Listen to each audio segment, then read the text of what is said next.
আমন্ত্রণ সকাল ৯টা নিউজে। আপনাদের সাথে রয়েছে আমি মামদুহা রাইসা।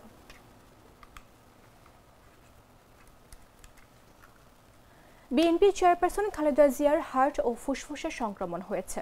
হাসপাতালে চিকিৎসকদের নিবিড় পর্যবেক্ষণে তার চিকিৎসা চলছে। রোববার রাতে রাজধানীর এভার কেয়ার হাসপাতালের সামনে বিএনপি চেয়ারপারসনের জন্য গঠিত মেডিকেল বোর্ডের সদস্য অধ্যাপক FM সিদ্দিকী সাংবাদিকদের একথা জানান। তিনি বলেন, গত কয়েক মাস ধরেই উনি খুব ঘন ঘন আক্রান্ত হচ্ছিলেন। ওনার কতগুলো সমস্যা একসঙ্গে দেখা দিয়েছে। ওনার চেস্টে ইনফেকশন হয়েছে। FM সিদ্দিকী বলেন, হাসপাতালে আনার পর আমরা খুব তাৎক্ষণিকভাবে দ্রুত যে পরীক্ষাগুলো করা দরকার তা করেছি। আমরা প্রাথমিক যে রিপোর্ট পেয়েছি সে অনুযায়ী মেডিকেল বোর্ডের সবাই বসে আমরা প্রাথমিকভাবে ওনাকে অ্যান্টিবায়োটিক দিয়েছি। ওনাকে যেভাবে প্রাথমিক দ্রুত এবং জরুরি চিকিৎসা দেওয়া দরকার সেটা দিয়েছি। এদিন রাত ৮টায় এভার কেয়ার হাসপাতালে ভর্তি করা হয় খালেদা জিয়াকে। তিনি হাসপাতালের বিশেষজ্ঞ চিকিৎসক অধ্যাপক শাহাবুদ্দিন তালুকদারের তত্ত্বাবধানে আছেন। বিএনপি চেয়ারপারসনকে হাসপাতালে নেওয়ার পর বেশ কিছু টেস্ট করা হয়। এরপর অধ্যাপক শাহাবুদ্দিন তালুকদারের সভাপতিত্বে মেডিকেল বোর্ড বৈঠকে বসে।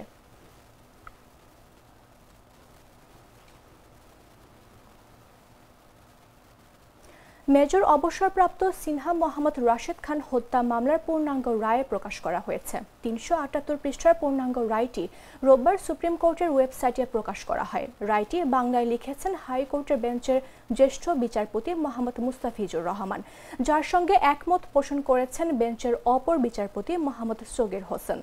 এ মামলায় সাবেক ওসি প্রদীপ কুমার দাস ও পরিদর্শক মোহাম্মদ লিয়াকত আলীর মৃত্যুদণ্ড এবং অপর ৬ আসামির যাবজ্জীবন কারাদণ্ড বহাল রেখে গত ২ জুন রায় দেন বিচারপতি মোহাম্মদ মুস্তাফিজুর রহমান ও বিচারপতি মোহাম্মদ সগীর হোসেনের সমন্বয়ে গঠিত হাইকোর্ট বেঞ্চ।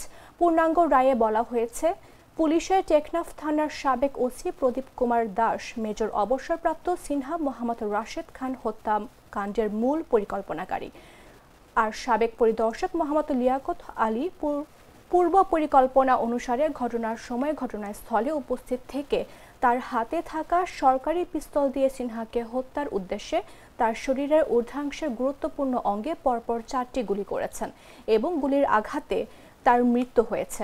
এছাড়া মেজর রাশেদ খানের বুকে আঘাত করে বুকের 2টি হাড় ভাঙা সহ গলার বাম পার্শ্বে পা দিয়ে চেপে ধরে মৃত্যু নিশ্চিত করা হয়েছে। রায়ে আরও বলা হয়, বিষয়টি প্রদীপ কুমার দাস সোর্সের মাধ্যমে অবগত হয়ে ভিকটিম মেজর অবসরপ্রাপ্ত সিনহাকে ওই কার্যকলাপ থেকে বিরত থাকার জন্য 2020 সালের জুলাইয়ের মধ্যভাগে হুমকি দিয়ে ওই এলাকা ছেড়ে চলে যাওয়ার জন্য নির্দেশ দেয়, যা রাষ্ট্রপক্ষের সাক্ষ্য ও গুরুত্বপূর্ণ ও শক্তিশালী পারিপার্শ্বিক সাক্ষ্য থেকে প্রমাণিত।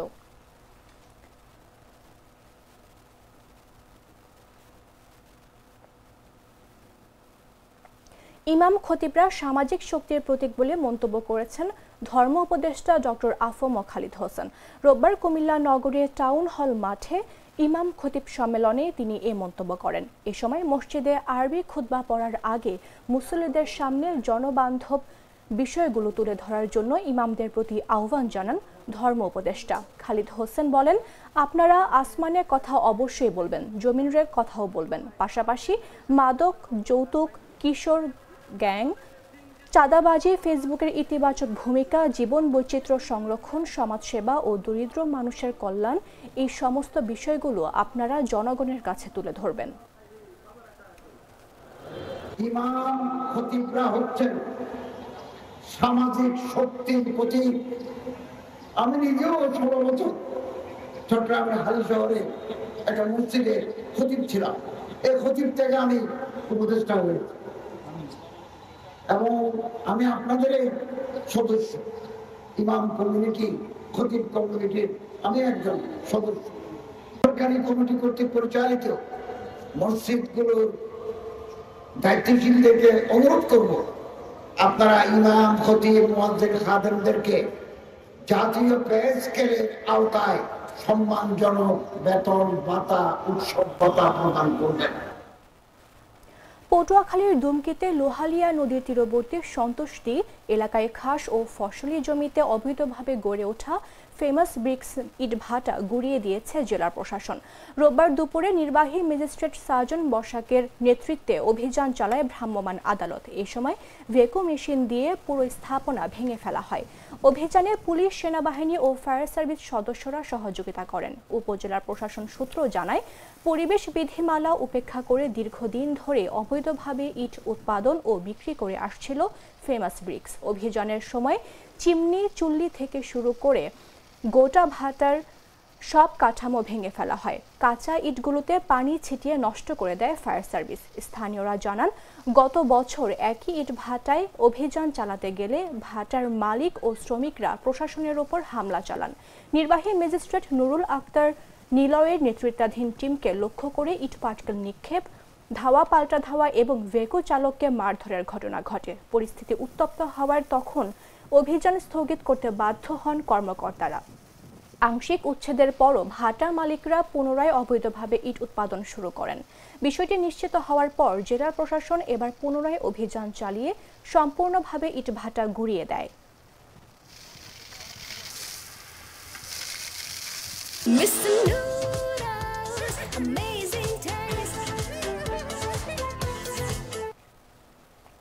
নির্বাচন নিয়ে সংশয় নেই, কিন্তু সুষ্ঠু নির্বাচন নিয়ে সন্দেহ এখনও রয়েছে বলে মন্তব্য করেছেন এবি পার্টির চেয়ারম্যান মুজিবুর রহমান মঞ্জু। রোববার সকালে ফেনী শহরের গ্রাউন্ড সুলতান কনভেনশন হলে প্রার্থী হিসেবে আনুষ্ঠানিকভাবে প্রচারণা শুরুর সময় তিনি কথা বলেন। তিনি বলেন, পুরনো রাজনীতি আর পুরনো তর্ক বাদ দিয়ে ফেনী সহ দেশের সমস্যা সমাধানে জোর দিতে হবে। খারাপ লোককে নির্বাচিত করলে পরিণতি আরও খারাপ হবে। পরিবর্তন এখনই শুরু করতে হবে। সুযোগ থাকার পরও বিএনপির সঙ্গে জোটে যায়নি, কারণ বিএনপির অনেক নেতা এত বছর সংগ্রাম করেছেন, নির্যাতিত হয়েছেন। তাদের দলের নমিনেশন পাওয়ার অধিকার আছে। জেলা এবি পার্টির আহ্বায়ক মাস্টার আহসানুল্লাহর সভাপতিত্বে সংবাদ সম্মেলনে স্বাগত বক্তব্য দেন চট্টগ্রাম বিভাগীয় সহ সাংগঠনিক সম্পাদক ইঞ্জিনিয়ার শাহ আলম বাদল।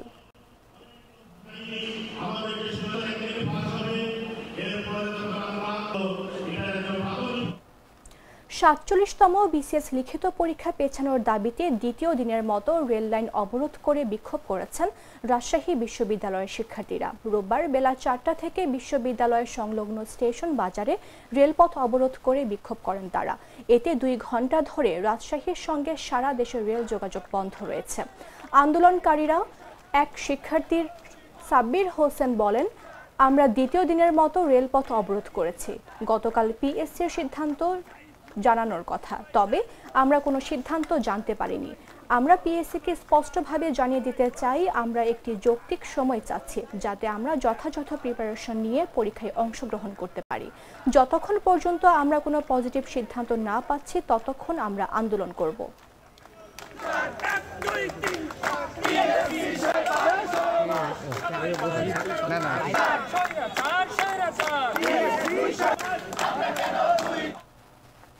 গাইবান্ধায় কারাগারে অসুস্থ হয়ে তারিক রিফাত নামে কার্যক্রম নিষিদ্ধ এক আওয়ামী লীগ নেতার মৃত্যু হয়েছে। রোববার রাত 7টার দিকে বিষয়টি নিশ্চিত করেন গাইবান্ধা কারাগারের জেলার মোহাম্মদ আতিকুর রহমান। তারিক রিফাত গোবিন্দগঞ্জ উপজেলার রাজাহার ইউনিয়নের প্রভু রামপুর গ্রামের সাবেক চেয়ারম্যান আবু তাহেরের ছেলে। তিনি ওই ইউনিয়নের আওয়ামী লীগের অর্থ সম্পাদক এবং গোবিন্দগঞ্জ উপজেলা আওয়ামী মুক্তিযোদ্ধা প্রজন্ম লীগের আহ্বায়ক ছিলেন। জেলার আতিকুর রহমান জানান, বিকাল 4টার দিকে তারিক রিফাতকে কারাগারে আনা হয়। এর কিছুক্ষণ পরই তিনি অসুস্থ হয়ে পড়েন। পরে হাসপাতালে নেওয়া হলে চিকিৎসক তাকে মৃত ঘোষণা করেন। তিনি আরও বলেন, সম্প্রতি তারিক রিফাতের হৃদযন্ত্রে রিং পরানো হয়েছিল। তিনি শারীরিকভাবে অসুস্থ ছিলেন।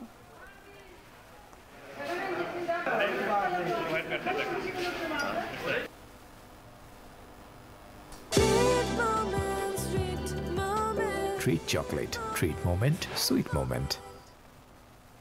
জানাবো আন্তর্জাতিক সংবাদ।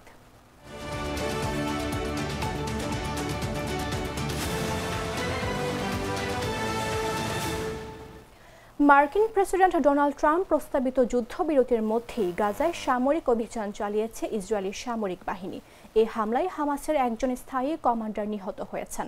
রোববার প্রকাশিত ইসরায়েলি বাহিনীর এক বিবৃতিতে বলা হয়েছে, নিহত ওই হামাস কমান্ডারের নাম আলা আল হাদিদি। জানা গেছে, হামাসের হেডকোয়ার্টার্সের সাপ্লাই শাখার প্রধান হিসেবে তিনি দায়িত্ব পালন করেছিলেন। ইসরায়েলি সেনাবাহিনীর দাবি, শনিবার গাজা জুড়ে চালানো হামলার একটিতে তিনি নিহত হন। তবে এ বিষয়ে এখনও কোনো আনুষ্ঠানিক কোনো বিবৃতি দেয়নি হামাস। শনিবার ইসরায়েলে গাজায় একাধিক বিমান হামলা চালায়। ইসরায়েলের প্রধানমন্ত্রী বেনিয়ামিন নেতানিয়াহু বলেন, হামাসের একজন যোদ্ধা ইসরায়েল নিয়ন্ত্রিত এলাকায় প্রবেশ করার পর এসব হামলা চালানো হয়। এতে হামাসের 5 জন সিনিয়র সদস্য নিহত হয়েছে বলে তিনি দাবি করেন।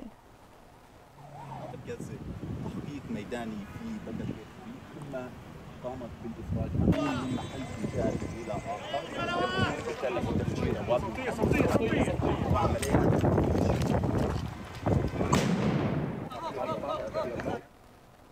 2024 সালের বছরের যুদ্ধবিরতির পর লেবাননের রাজধানী বৈরুতের দক্ষিণ উপশহর দাহিয়ায় প্রথমবারের মতো বিমান হামলা চালিয়েছে ইসরায়েল। রোববার জনবহুল হারেত ইরিক এলাকায় একটি অ্যাপার্টমেন্টকে লক্ষ্যবস্তু করে এই বিমান হামলা চালানো হয়েছে।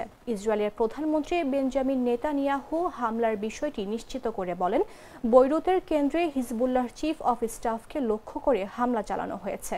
লক্ষ্যবস্তু হিসেবে হাইথাম আলী তাবায়ের নামে উল্লেখ করেছেন ইসরায়েলি গণমাধ্যম। তিনি হিজবুল্লাহ সংগঠনের কার্যত সামরিক প্রধান এবং মহাসচিব নাইম কাশেমের পর দ্বিতীয় সর্বোচ্চ নেতা বলে দাবি করা হয়েছে।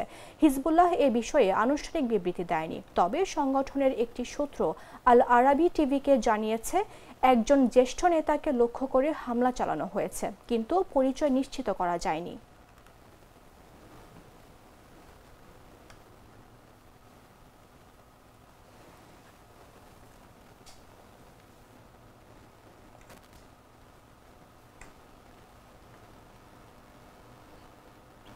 সংবাদ শেষ করব খেলার খবর জানিয়ে।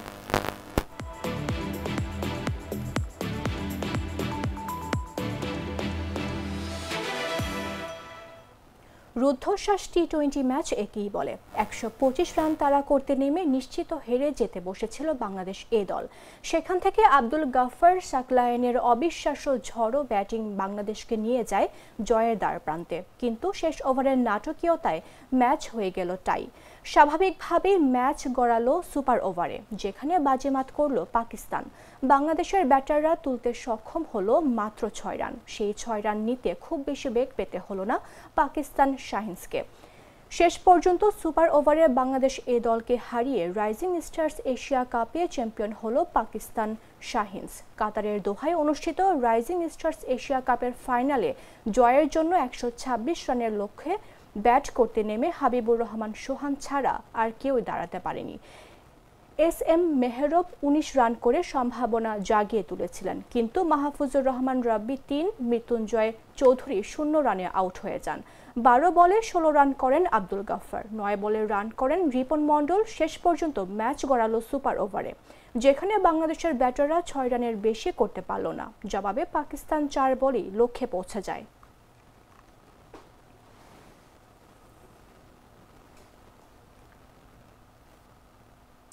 দর্শক, এই ছিল এখনকার মতো। প্রতি মুহূর্তে সর্বশেষ খবর পেতে ভিজিট করুন jagonews24.com। ফলো করুন আমাদের ভেরিফাইড ফেসবুক পেজ এবং সাবস্ক্রাইব করুন জাগো নিউজের ইউটিউব চ্যানেল। ধন্যবাদ সবাইকে।